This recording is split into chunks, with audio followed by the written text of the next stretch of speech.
ગુજરાતમાં એક એવું મંદિર છે જ્યાં 140 મહિલાઓની મૂર્તિઓ એક સાથે સ્થાપિત છે, પણ શા માટે? આ છે કચ્છનું બ્રજવાની ધામ.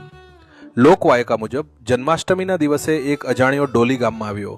તેના ડોલનો અવાજ એટલો મોહક હતો કે 140 આહિરાણીઓ બધું ભાન ભૂલી તેના તાલે રાસ રમવા લાગી. કહેવાય છે કે રાસ કલાકો સુધી ચાલ્યો. દિવસ, રાત અને ફરી દિવસ. રાસ અટક્યો જ નહીં. ગામના કેટલાક પુરુષોને આ વાત પસંદ ન આવી અને ક્રોધમાં આવી તેમણે ડોલીનું શિરછેદ કરી નાખ્યું. જ્યારે ડોલનો અવાજ બંધ થયો ત્યારે આહિરાણીઓને ખબર પડી કે શું બન્યું છે. આ 140 આહિરાણીઓએ ડોલીના વિયોગમાં પોતાના પ્રાણનો ત્યાગ કરી દીધો.